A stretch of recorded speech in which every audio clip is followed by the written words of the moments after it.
Hi, my friends. Welcome to Inside the Minds of Authors. I'm DC Gomez, your host, and also an indie author. I'm thrilled you're joining me today for another fun interview with a passionate author. We're going to kick off this show with an exciting reading, so let's get started. Hey everyone, this is Manali Desai. I am a published author of 2 books. Today I am going to be reading out from my book, The Untold Stories. Unlike the Nonfiction books, which consist of novels or short stories, my book is a collection of MicroTails, which are 2 to 3 sentences. It tells a story in just a few words. Rather than going on for pages, these stories are only for about half a page, maximum half a page. Today, I'm going to be reading out about 10 to 15 of them from my book. I hope you guys enjoyed it. Shell Collector. As one girl happily collected a new piece to be added to her shell collection, another little girl worried that she had just lost a beautiful piece for the jewelry she made and sold. The next one that I'm going to read is titled New Year, Old Habits. With the festive season over and the gifts unpacked, it would be another 12 months before anyone thought of her again. A serious joke. Started as an April Fool's joke, the prank brought out issues between the couple, which turned a funny day into a serious one. The next one is titled My Favorite Movie. A friend asked, "How are you so sure she's the right one for you?" And he replied, "Because she said, I want to watch my favorite movie with you." And it turned out to be my favorite movie too. Wonder. Even after visiting all the wonders of the world, what kept her love for travel intact was the sense of wonder she felt at seeing new and amazing places. The difference between love and friendship. Now, this is a little funny one and one of my favorites. As everyone raised a toast to his best man's speech, he ended it by saying, "So, my dear bride, you may be the one he drunk dials, but you can be sure I'll be the one he gets drunk with." Frown. When the little boy asked his father the meaning of shock, he promptly turned to his wife and said, "You look a little chubby in that dress, darling." And then said to his son, "Observe your mother now. That reaction is what shock is, son." Getaway. A stack full of books, a coffee machine, no internet, and complete solitude. Her weekend getaway was perfect. Faith. Result day. Tensions high. Status fail. Mother blames God. Father blames son's lack of faith in God.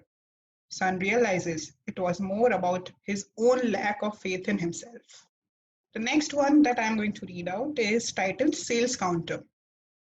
The girl at the sales counter was expected to look impeccable, but the irony was she couldn't afford the same items she sold all day.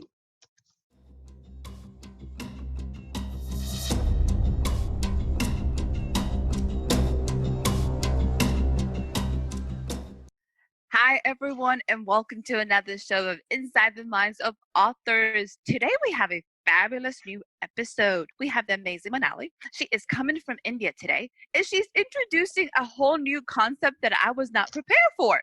MicroTails. So exciting and so absolutely delicious. I'm like, they're charming, they're short, and they're funny, and combined with so many little elements. Welcome, madam. How are you today? I'm very well. How are you? I'm good. So glad to have you on this show. Thank you Okay, for having me. it's such a pleasure. So let's get started. MicroTails. How did you decide to do this? Where did this passion come from? So the idea was to connect to readers of today. And what I had noticed through my stints on Instagram and all social media platforms was that people do not read longer forms of stories. Attention spans of people are becoming so short. that if you can convey in few words what you want to say in 10 to 15 pages, you have got the right market to tap into. And I had already seen people getting attracted towards the nanotail market or microtail or flash fiction. Flash fiction is already something I had tapped into. Now I wanted to explore microtails. And so I thought, why not? I have a good way with words. I wanted to explore. And here we have the book. I was so blown away by the concept of it. I was like, what is MicroTales? You got jokes, you got witty, you have a little bit of tension, all within a couple of sentences that you're going, you can make that into a perfect tweet. I understand now what tweeting is all about. That was beautiful. How many stories do you have in your book? 131. Oh, wow. How long did it take you to put this book together? About 2.5 to 3 years. When you decided to put the book together, did you have like categories you wanted to cover? Do you have how do you decide what stories to pick? Like, are they categories? Are they driven? How do you came up with that? Most of my stories are based on contextual writing. Some of them, if you have a look at them, they are based on very current events. When I was writing the book, 26/11 attack in Mumbai had just happened. One of the microtales is around that. And while I was about to complete the book, the terrorist attack in Sri Lanka happened. I have another microtale focusing on that as well. There are a few which focus on environmental imbalance, our changes as humans, our behavioral changes, and our choices. Most of them are contemporary. Some of them are related to day-to-day life in instances like, conversations between a mother and a son or two parents, anything. I will have to say that's probably one of my favorite ones for the simple fact that you have such a different perspective. You can see the mind of the parents. And by the way, that would have been my mother. My mom is like, I'm mad at God. My dad probably would have been like, you did fine. Don't worry about it. But the dad was like, you have very little faith in God. Or him going, I just didn't have enough faith in me. So it is such an interesting perspective. All of it dealing with faith and not really, which I was like, that is pretty interesting. How did that come about? I'm not aware about how things are in your country, but from the region where I come from, we have a lot of faith in God. And idol worship is something we staunchly believe in. As Indians, we are highly superstitious.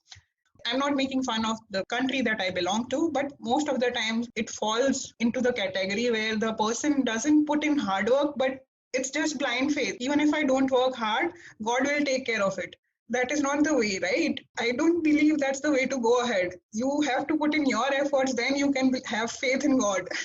I agree with you. It is a combination of both. We all have to come to the table. You need to at least put in some effort. Like, he wants you to evolve. He wants you to become the best of you that you can. He wants you to get out of your house and do it. So I have a feeling I'm with you. I love the context of it. I love the fact that you're talking about subjects, believe it or not, that can be confrontational. Because when you talk about faith, you either going to have people that are going to love it or hate it. So that is a very interesting and very brave point of view. I enjoyed it. Thank you so much. Are any of these short microtales based on you and your life? Oh, quite a few of them. There are a few microtales which talk about my favorite things, like my favorite shows, my favorite books, my love for traveling. So yes, a lot of them focus on me. I know that you take a lot from the contemporary world and the actions around you. Do you have some about your family and friends, and do they know it? Let's talk about that part. Yes, there are some which focus on my friends, and those who have read it have subtly got the hint that I am talking about them. How do they take it? Because usually I get the questions like, was I in your book and did you kill me off? I'm like, God, that is so mean. How do your friends have taken this? Because they know you're talking about them. I very simply dodge the question and I'm like, no, it's not just about you. It's a amalgamation of many people I know. That is so politically correct and so nice. Smooth. You get points for that. That's actually really good. I'm like, I need to try that. Normally I just kind of blink and go, how do I reply to that? What about your family? Do they know that you're writing about them?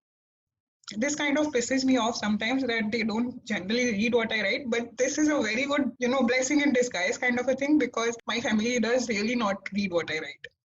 Believe it or not, I have figured out that sometimes our most supportive people are not going to be reading our books. And that's okay. Give me some love. You still love me. I love you. It will be okay. Do sell some of my books. That would be even better, but it's okay. Yeah, exactly. I tell them, you don't read it, but at least promote it in your network so that people who are interested by it. You have another book. What is the other book about? Is it still MicroTales or is it something different? It's a collection of poetry. How different is poetry to a microtale? So I am talking from my point of view. I generally do not write abstract poetry. So for me, the major difference is the rhyming scheme, how I put in the words. Also, my poems are generally very long. They tend to go for a page and a half or sometimes 2 pages. How long have you been writing for? Because I know your microtale collection took you about 3 years. How long have you been writing? I have been writing since I was 12. You have been doing this for a while. What keeps you motivated? Reading, definitely. That is actually Reading. one of the things Stephen King advises. If you're going to write, then you should read. I love it that you're doing this. When did you decide that it was time to publish your first story? I was doing a full-time job as a content writer for many years. Before I got married, I quit my job.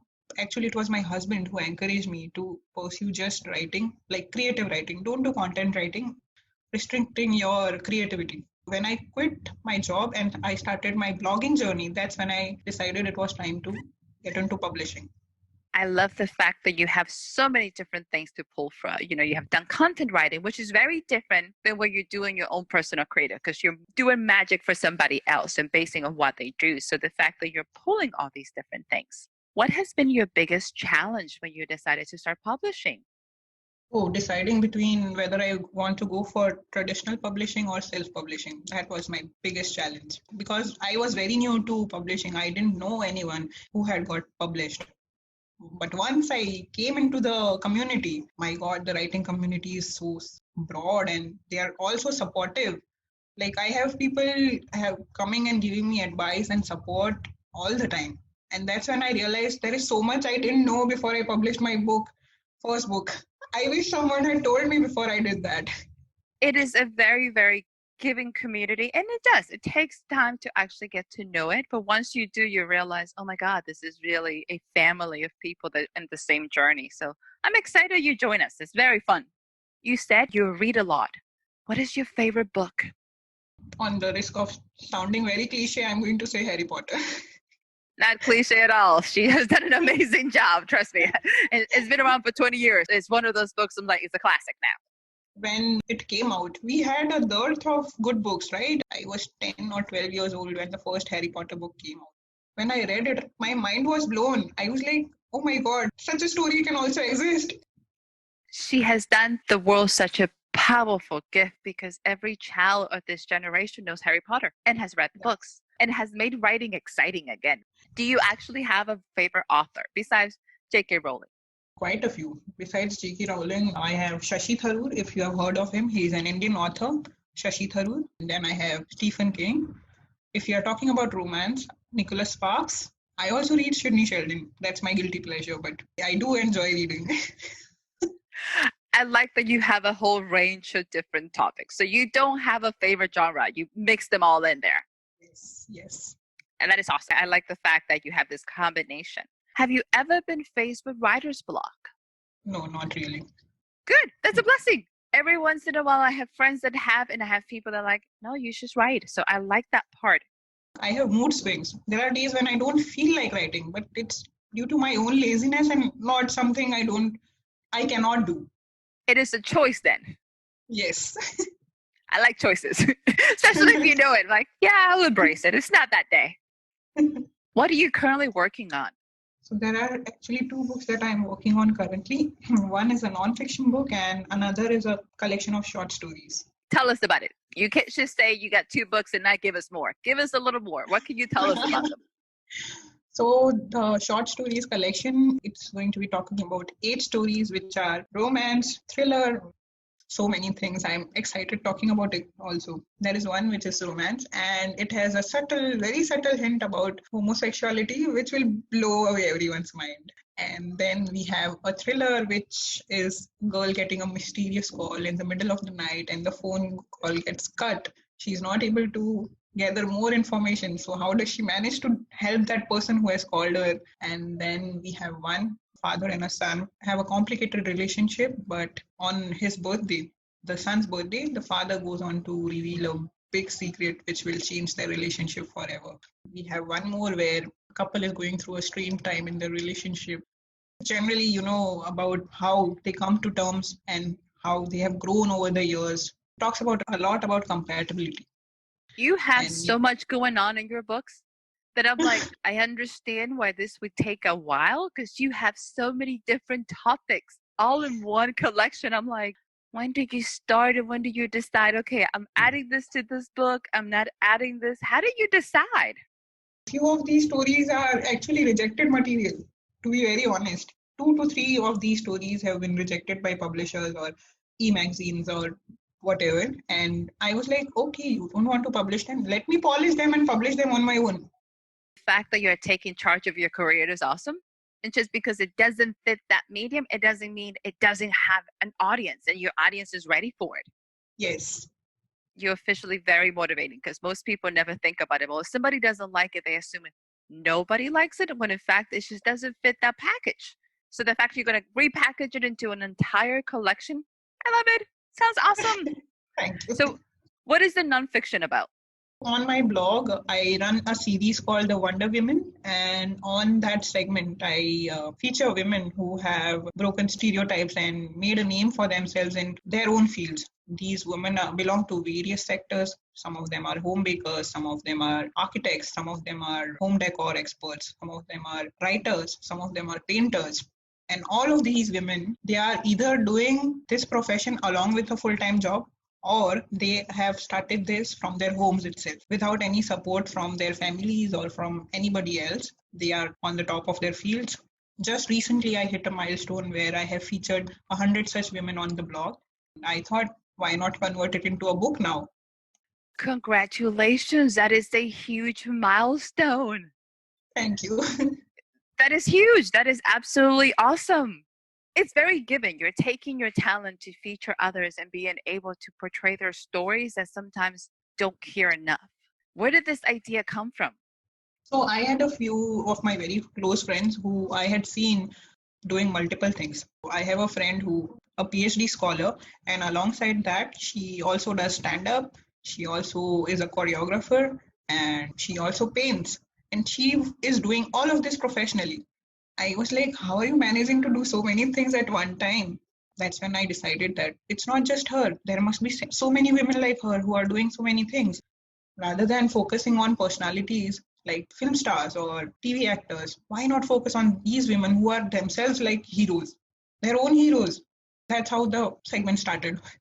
It is a beautiful segment, and sometimes I think we take for granted that we do have superheroes right here. We do have people that are living their dreams to the best fulfillment, and our kids need to see this. You can be whatever you want and be successful and happy without having to think, I need to be A, B, and C. I can do what I want and be happy. I am so excited. This is amazingly beautiful. What is your deadline for these books? When are you trying to release them?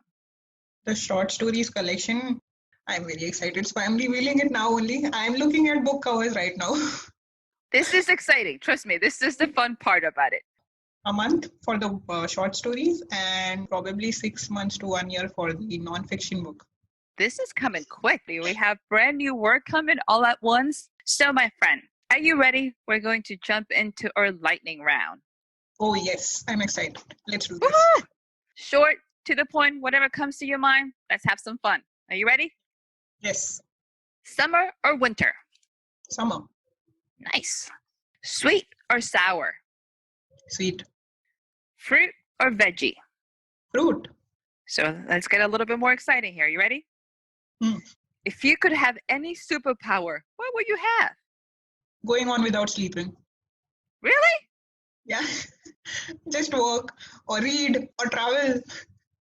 That is intense. I'm like, I like sleep. I don't know if I want to give up that. Here is her last one. Let's see what you have for this one. If you were stuck in a deserted island and you could only bring 3 things, what would you bring? My iPad, because it has all the books. Some food. No. Oh my God, this is a tough one. I know, it's just 3 things. You got iPod. What else? Oh my God. Oh my God. One human company. Anyone from my close circle. Okay. We'll give you Yeah. that one. That's a stretch. Okay. Oh, my writing tools, any one of them, either my laptop or my notepad. Spoken as a true writer. What are you going to bring? I'll bring some books, some writing material, and maybe a person. Absolutely a writer. I was like, yeah, that narrows it down to every writer. So, madam, where can our listeners find you? I go by the pen name A Rustic Mind on Facebook, on Instagram, on my WordPress blog, on Twitter. You can find my books, all of them, on Amazon worldwide and Amazon.in. It has been such a pleasure having you. Do you have any closing remarks you want to tell our listeners? Oh, definitely. I have so many things. Firstly, as I say on my segment of Wonder Woman, we need to accept our own selves as our own hero and get inspired by whatever we are doing because we are putting in our best, all of us. We just fail to realize that we are living and putting our best efforts in everything that we are doing. So, don't be so hard on yourself. Secondly, read a lot because for anything that you want to pursue in life, reading is an essential skill. Even if you are not a writer, you are pursuing some other business or any other passion, read because only through reading you will learn. Those are beautiful advice. I love them. Thank you. Thank you. So it has been, again, a pleasure and so much fun. Thank you for joining us. And to all of our listeners, thank you so much for being inside the minds of authors. We're so glad you joined us and we'll hope to see you next time. Thank you.